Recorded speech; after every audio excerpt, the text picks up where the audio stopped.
कर ली, क्या है? सबसे बड़ी बात है कि और सबसे दुख की बात है कि मुझे ही प्रेम की नई शादी करवानी पड़ी, लेकिन इसका कारण जब आपको पता चलेगा तब आप लोग हमें ही धन्यवाद करोगे, क्योंकि कभी कभी ऐसा कहा जाता है कि किसी को स्नेह दिखाने के लिए उसको कभी कभी अपने आप को कठोर बनना पड़ता है।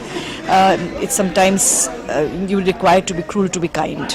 तो इसीलिए हमने ये कदम उठाया है और प्रेम की शादी देविका से करवाई है।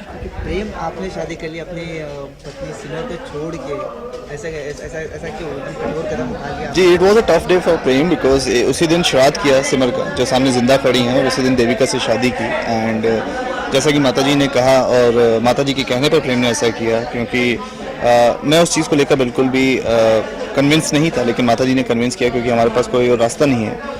सो कस्में दे डाली। सो वो चीज़ करनी ज़रूरी है, क्योंकि जैसा उन्होंने कहा कि किसी को प्यार दिखाने के लिए कभी कभी उसके साथ कठोरता दिखानी पड़ती है। सो वही रीज़न है। एंड ये जब रीज़न आप लोगों को पता चलेगा तो I think you will say कि माताजी ने बहुत अच्छा किया।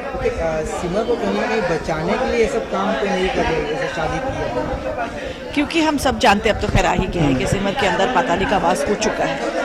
अब सिमर को पाताली से बचाने के लिए हमें सिमर को ही दुख देना पड़ेगा, क्योंकि जब तक उससे वो इस परेशानी से नहीं गुजरेगी और पाताली इस परेशानी से नहीं गुजरेगी तब तक वो उसे छोड़ेगी नहीं, तो उसे सिमर का मन दुखाना ज़रूरी होगा।